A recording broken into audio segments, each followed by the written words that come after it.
Vamos a darle ya la bienvenida a nuestro primer invitado, el ministro de Energía y Recursos Naturales no Renovables, Carlos Pérez. Gracias por estar hoy con nosotros en esta mañana en Primera Impresión. Hay varios temas de los que hablar, ya los habíamos mencionado pues cuando hacíamos la presentación. Ministro, gracias por estar hoy en Primera Impresión. Sofía, muchas gracias por la invitación y un gusto estar aquí. Bueno, hay lugares en los que ya se ha empezado a manifestar que hay desabastecimiento de gas, también de gasolina por el tema del transporte, por la situación de emergencia nacional. ¿Qué es lo que nos puede contar al respecto? ¿Hay puntos críticos que se han podido determinar desde el ministerio que usted preside? Sí, efectivamente, lamentablemente por los bloqueos de las vías y la intransigencia de la ciudadanía de dejarnos circular, tenemos problemas hoy en el norte del país. Ibarra, por ejemplo, es una de las ciudades que está desabastecida. En Cuenca hay problemas también de abastecimiento de combustibles, etcétera. Lamentablemente nosotros no se nos permite circular, inclusive hemos enviado convoys con protección militar y a pesar de eso no se ha podido pasar. Pedimos a la ciudadanía que para beneficio de ellos mismos se nos permita ingresar a las ciudades con los combustibles que son requeridos para el diario vivir de cada uno de los ciudadanos. ¿Cuál es el problema más grande que se ha identificado en el tema de la distribución de gas o la gasolina, el diésel? Las dos cosas. Obviamente gas influye en el uso doméstico y los combustibles como la gasolina o el diésel ya es para la parte de movilización. Las dos son críticas. Hay lugares como Quito, etcétera, que nos podemos manejar a través de los poliductos y por eso no ha habido limitación en cuanto a la entrega de combustibles. Pero hay otras ciudades donde tenemos que llegar a través de tanqueros o plataformas y ahí es donde se da el problema. Ibarra, nos decía usted, Cuenca, ¿qué soluciones se puede dar para estas ciudades? Mire, la única solución es que la ciudadanía nos permite ingresar en beneficio propio con estos combustibles. Se están haciendo daño ellos mismos al no permitir esto. Las Fuerzas Armadas también tendrán que apoyar de una manera más contundente para poder abrir. El peligro siempre es que estamos lidiando con combustibles y una mala acción de algún ciudadano y ya tenemos un tanquero incendiado, quedó inservible porque obviamente estamos transportando material combustible y eso es muy peligroso el rato que se trate de dañar un tanquero de gas. Dios no quiere, es una explosión enorme que puede matar a un sinnúmero de personas alrededor. ¿En qué punto fue esta afectación a este tanquero? Fueron en el área del norte del país y la afectación fue grave. Como le digo, las Fuerzas Armadas lograron controlar para que no se sigan quemando otras unidades y hablando con la comunidad, con las personas que están protestando, que tengan cuidado porque eso va en perjuicio de ellos mismos. ¿Y qué se puede hacer en otras ciudades? Porque usted nos dice Ibarra, Cuenca tienen estos problemas, pero me imagino que hay otras más que están tendiendo a la misma situación. ¿Cuáles son? Mire, todas las ciudades que nosotros llevamos combustibles por tanqueros es complicado. Entonces, toda la parte norte del país, la parte del Austro, son lugares donde nosotros tenemos problemas. En la costa ecuatoriana no ha habido problemas porque en su gran mayoría nosotros llegamos por polioductos o por gasoductos y en ese sentido se ha podido distribuir estos combustibles a los centros de envasado. Hemos tenido problemas, por ejemplo, en Pascuales y lugares donde no se nos permitía salir de los lugares de, por ejemplo, de envasado de gas, pero eso se logró abrir para poder salir con los tanqueros y las plataformas. Esto ya genera una necesidad de parte de la ciudadanía insatisfecha, que es, por supuesto, tener el gas, la gasolina a su disposición, pero también pérdidas, me imagino, para quienes distribuyen y por supuesto para el ministerio. ¿Se han calculado ya cuál es la estimación de las pérdidas? Mire, el Ministerio de Producción está haciendo el análisis día a día en cuanto a las pérdidas que significan la falta de producción en el país. De nuestro lado, lo que hemos nosotros analizado son las pérdidas de producción petrolera. Ya va una producción de 232,000 barriles acumulada que se ha perdido, que no se ha podido producir, y eso significa más de 12,5 millones de dólares en producción petrolera. Esto sí quiero que nos detalle un poquito más adelante, pero quisiera finalizar con este tema de la distribución de los combustibles, del gas, de la gasolina, del diésel. Esto se ha dado para especulación, para que donde todavía hay pues estos productos los suban. ¿Cómo se está controlando? Sí, efectivamente, los transportistas pequeños que distribuyen en las urbanizaciones y a las casas han empezado a subir los precios del gas, por ejemplo, que de por sí nosotros consideramos que ya era excesivo el costo de distribución, porque en terminal el gas, la caneca de 15 kilos vale $1.60 y se estaba entregando por encima de $3-4 en ciertas urbanizaciones y lugares. Debido a esta situación ya ha habido incremento de 50 centavos hasta $1 en la distribución de estos combustibles. Nosotros estamos haciendo ya el análisis, hoy día debe estar listo el análisis económico de lo que significaría transportar gas desde los centros de distribución hasta las viviendas. Está sectorizado cada una de las entregas de estas, la ARS tiene sectorizado estos transportes, entonces sabemos el kilometraje que recorre, sabemos el número de tanques que cada uno de estos pequeños camiones transportan, y estamos haciendo ya el análisis económico que está listo hoy para decir, señores, esto es cualquier cosa por encima de eso, ya es de especulación. Esto, digamos, ya en el momento en el que pase la crisis, porque precisamente ahora con las paralizaciones, con la imposibilidad de movilizarse fácilmente, como que están abusando también, pero cuando ya pase este momento, se tienen que tener los precios claros, porque usted bien lo dice, el precio de distribución es bastante caro y duplica y en algunos casos sobrepasa ese 100% de lo que están cobrando por llevar el cilindro de gas a la casa de las personas que así lo requieren. ¿En cuánto podría quedar? Mire, depende de las áreas en donde se distribuyen. Por eso se requiere un análisis técnico. Depende de las distancias que recorran los transportistas. Haremos ese análisis técnico, como le digo, que va a estar listo hoy y lo publicaremos de tal manera de que la ciudadanía sepa dónde está la especulación. Pero hay cosas, como me comentaba uno de los conductores del ministerio, en el norte de Quito, la señora no quiso pagarle y se fue a la distribuidora a comprar donde debían venderle a $1.60.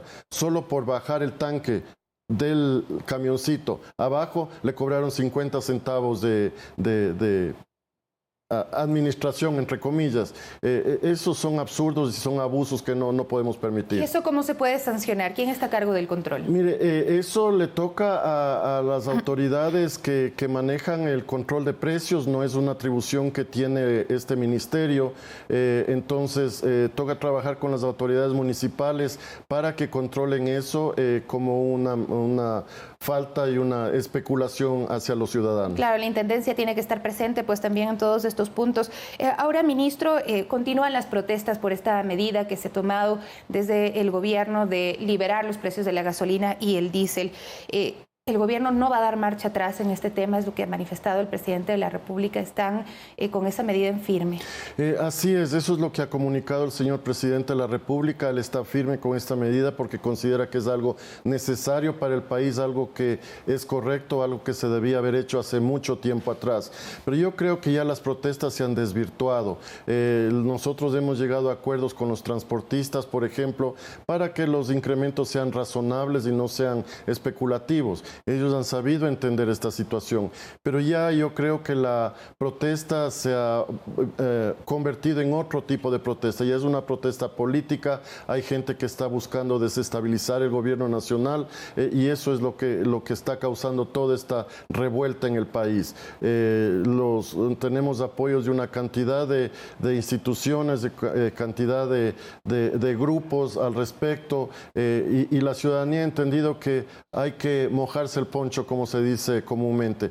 Tenemos que trabajar en beneficio del país y yo creo que eso está ya entendido. Tenemos sí movimientos políticos que están echando leña al fuego y que realmente están causando todo este problema y estos destrozos en las ciudades del país, que ya nada tiene que ver con el incremento del combustible. Eso sin duda lo rechazamos y se está evidenciando que hay personas que están infiltradas también dentro de una protesta que es legítima legítima de ciertos sectores que tienen preocupaciones, como el sector indígena, por ejemplo. Hace instantes veíamos y ellos se desmarcaban totalmente de estos actos vandálicos. Decían, nosotros vinimos caminando, vinimos con nuestros niños en brazos, vinimos con mujeres embarazadas a pedir lo que nos parece justo, ¿no? Ellos están en ese ámbito de pedir que se derogue el decreto 833. Si esa no es una posibilidad para el gobierno, ¿cuáles son los factores que se podrían analizar para una negociación? Sí, entendemos que existe una pobreza importante en todo lo que es la Sierra Centro, Sierra Norte, y nosotros vamos a trabajar en buscar medidas de compensación para esas comunidades, para esas áreas. El gobierno nacional está abierto a buscar salidas, no a través de la derogatoria del decreto que elimina los subsidios, pero sí de alguna otra manera, compensando con equipo para mejorar la producción de sus campos, con semillas, con préstamos de los bancos a tasas preferenciales,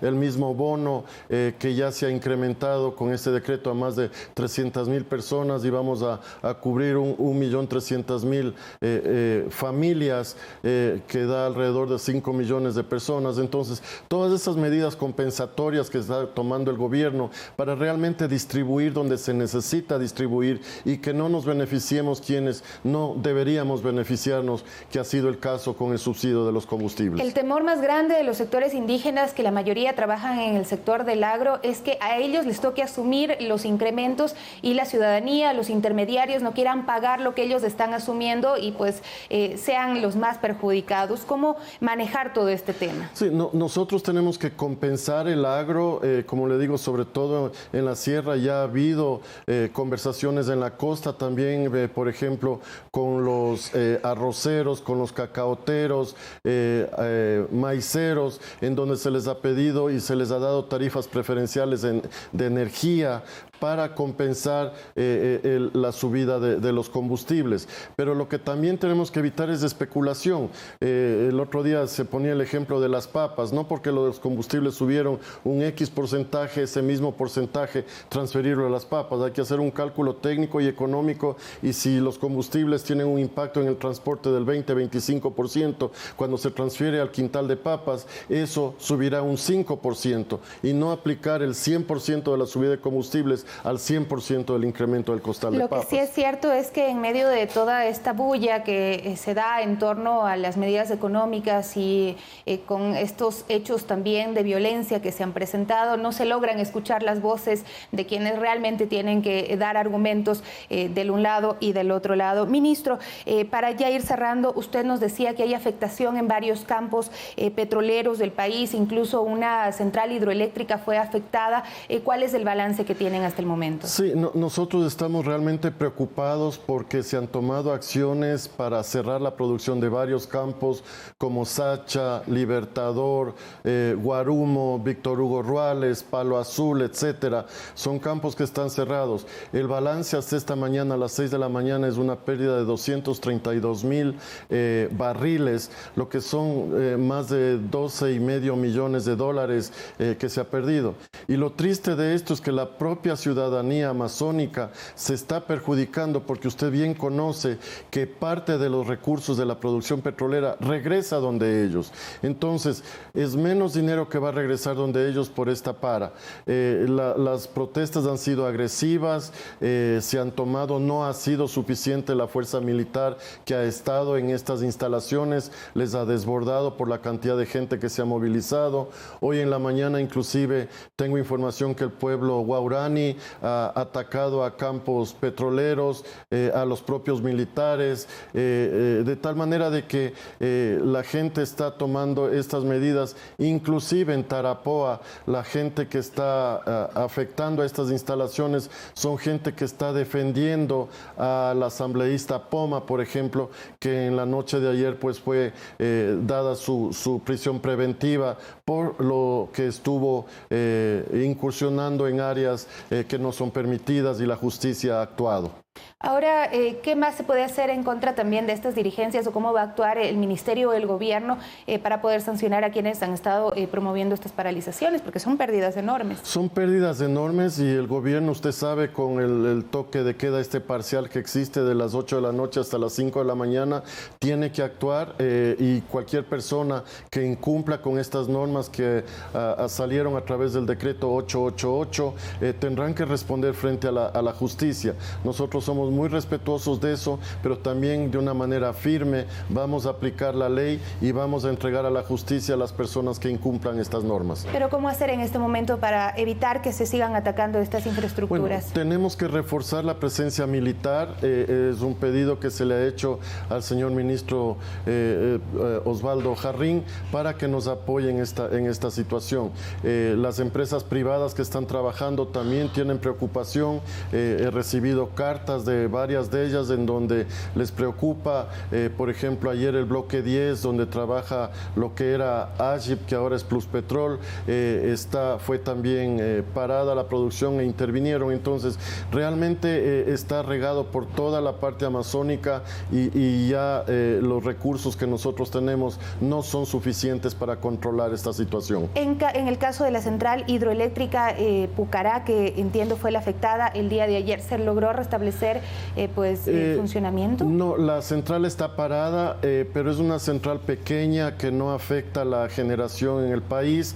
Hemos puesto nuestros recursos sobre todo en las hidroeléctricas grandes. Esta es una central pequeña y está parada y realmente no ha tenido un impacto en la distribución de energía en el país. En el comunicado ustedes manifestaban que se les pidió parar la generación de energía eléctrica, pero también dejar de dotar de agua para el riego de cultivos. Esto pues también llama mucho la atención.